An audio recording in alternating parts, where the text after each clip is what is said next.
श्री गुरु महिमालेख शरण श्री गुरु महिमालेख शरण श्री गुरु महिमालेख शरण महिमा वास्तु सेवा यूट्यूब चैनल तरफ आपण मानकु स्वागत जनाई आज से गोपाल भांड विषय आउ किछि विषय आलोचना को आणु। यही गोपाल भांड विषय आपण माने सुनंतु और आपणक पिला मानकु समय देखि सुनांतु और तांको बुझाई दियंतु। खाली बही विद्या को घोषी देले किछि हेबो नाही। किछि प्रेजेंट नॉलेज अर्थात उपस्थित ज्ञान दरकार। यही उपस्थिति ज्ञान साधारणतः भंडारी मानकर अधिक थाए। मुझे गोपाल भांड विषय मु किछि कहूची। गोपाल भांड भंडारी घरर पुओ। भंडारी को मध्य नापित बोली कहा जाए। नापित कहिबार अर्थ आपण सहजरे बुझी पारिबे। गोटिए उदाहरण समस्ते जानिथिबे जेउ समय लोक माने रागी जाती से समय कहती अनानी मो पित्त को उठाना। मो पित्त को जदि राग उठीजीव ना मु काहारी नुहे।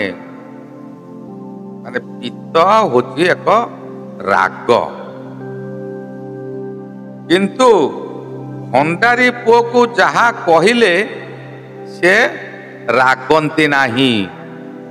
सेति सकाशे प्राय तांकु नापित बोली कहा जाए। तो यह केते दूर सत्य ताहा मु कहि पारिबि नाही कि मु तांकर जाति को मु एठी समालोचना करबा को चाहू। सेमाने प्रायतः कथारे रागंती नाही। बहुत तांकु टाहिटा परा करंती बेखातिरी करंती। प्रत्येक कथारे तांकर भूल बोली समस्ते कहती किंतु से केबे रागंती नाही। ना पित्त तांकर पित्त नाही जे रागंती नाही। जे मनुष्यर पित्त नथिले मनुष्य बंचिबो किपरि? पित्त अछि किंतु सेमाने सेवकारी होइतिबारु तांकर मुख्य उद्देश्य आमे छातंकर सेवा करू। तेणुकरी से रागंती नाही हसी दियंती। तेणु प्रायतः तांको नापित कहा जाए। गोपाल भांड मध्य सेहिपरि केबे तांको राग से बाहर को प्रकाश करंती नाही किंतु भितरे भितरे भारी रागी जाती और प्रतिशोध परायण होई प्रतिशोध मध्य नियंती। यही विषयटी को मूलरू शेष पर्यंत शुणु। आउ जेउ माने प्रथम करी आमर यही चैनल को आसीचंती सेमाने गोटिए सब्सक्राइब करी पाखरे आसुथिबा बेल आइकन को दबाई दियंतु। जहा द्वारा जेउ समय रे आमर वीडियो अपलोड हेबो सर्वप्रथमे आपणक पाखरे पहुंची पारिबो। आपण वीडियो रु किछि शिक्षा करिबे। जदि आपणको वीडियोटी भल लागि थाए तेबे वीडियो शेष रे गोटिए लाइक करिवे। कमेंट बॉक्स रे लिखिबे। कमेंट बॉक्स सर्वदा खोला रहिछि। आ सांग साथी मानकु मध्य शेयर करिवे। यहा होछि आम ओडिसार गर्व। हमर ओडिसार जने एपरि व्यक्ति थिले जे कि विद्यालय को जाई नाहंती किंतु बड़ बड़ पंडित मानकु मध्य से हरेई देइछंती। से काहा को भय करंती नाही। राजा महाराजा सम्राट समस्त को से टेकिए पानी पे देइछंती। आपणक पाखरे ସେ ବିଷୟ ପହଞ୍ଚେଇବା ଦାୟିତ୍ୱ ହେଲା ମୋର। କୃଷ୍ଣନଗରରେ ଜଣେ ଧନୀ ସୌଦାଗର ଥାନ୍ତି। ସୌଦାଗର ମାନେ ସାଧାରଣତଃ ବୋଇତ ନେଇ ବାହାର ଦେଶକୁ ଯାଆନ୍ତି, ବାଣିଜ୍ୟ କରନ୍ତି, ବହୁତ ଧନ ଆଣନ୍ତି। ତାଙ୍କ ପାଖରେ ଅମାପ ଧନ ଥାଏ।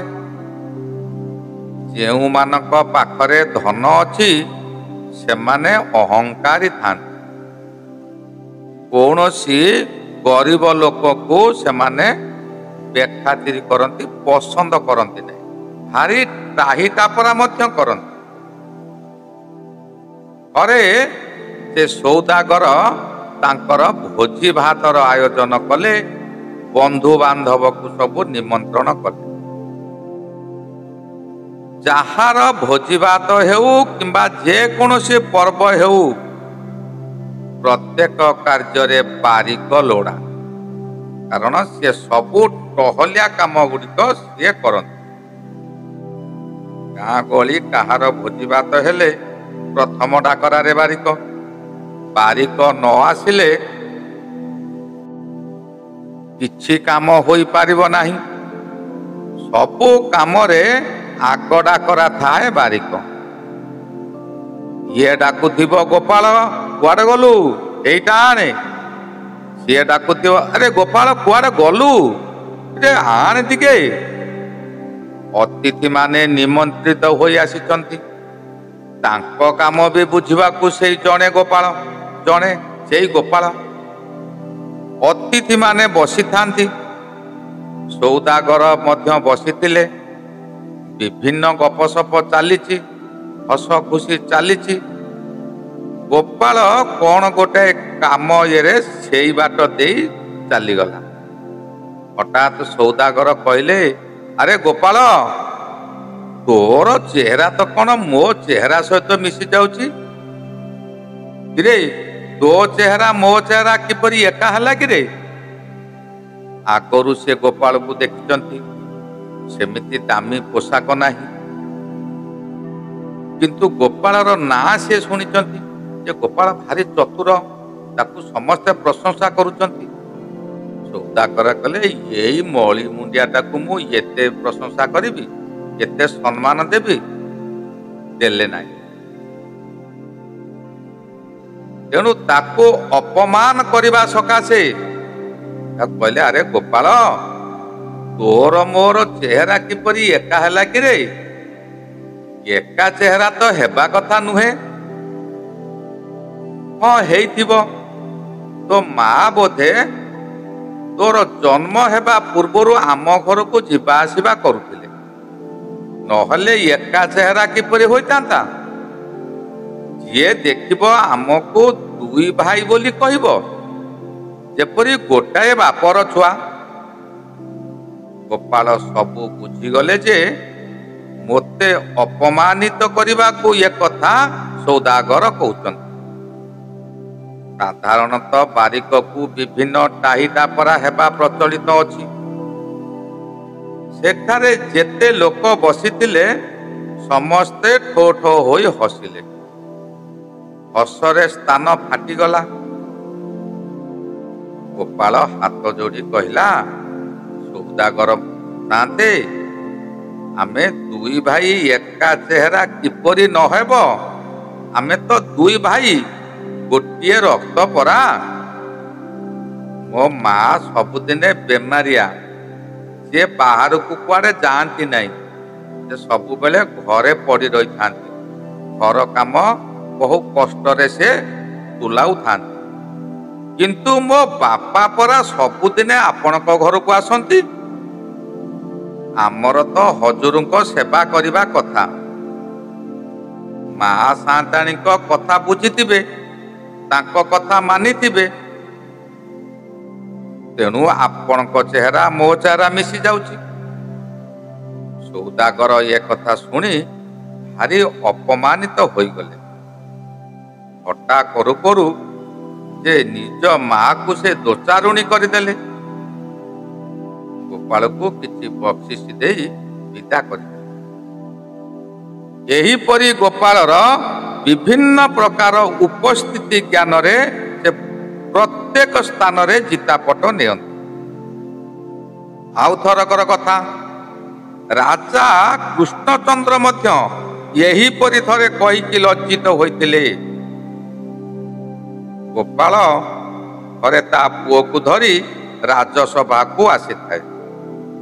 राजा कृष्णचंद्र चिन्हिचंती जे ये गोपाल पुओ, किंतु से थट्टारे कहले ओ गोपाल को अपमानित करने को कहले, अरे गोपाल ये पुओटी किए कि? गोपाल कहला आज्ञा ये बा मो पुओ। तथापि न चिन्हिला परी कहले ये तो ठीक मोरी परी देखा जाउची, यह किपरि संभव है कि रे? से सभारे जेतक लोक थिले ठो ठो करी हसिले, किंतु गोपाल हाथ जोड़ी धीर स्थिर भावरे कहले जे धीर स्थिर भावरे कहले ई कथा कहउचंती हजूर, शास्त्र रे परा अछि नराणां मातुल क्रम। महाराज भाविथिले सबु बेले गोपाल मते अपमानित करुछि, आज मु ताको उचित शास्ति देछि। महाराज ये कथा सुनी लज्जित होई गले। गोपालर कहिबा कथा हेला शास्त्र रे अछि नर समाज रे अधिकांश पिला मामू चेहरा नहीं जन्म होती। महाराज ठीक बुझीगले, लज्जित मध्य हेले। गोपाल मते ता पुअर मामू अर्थात तार शला करदेला, मु गोपालर शला होईगली। गोपाल सर्वदा निर्भीक भावे एहीपरि मुहे मुहे जवाब दिए। पिलाटी दिनरु से थिला रांडी पुओ हंता, ये बा काहाकू डरिबो? तो सहजे बारिक मुह, बारिक मुहरे बाड़ बता न थाए। एहीपरि बहु गल्प अछि। बहु समय रे अन्य मानक सकाश मध्य कथा कही अन्यर उपकार करन।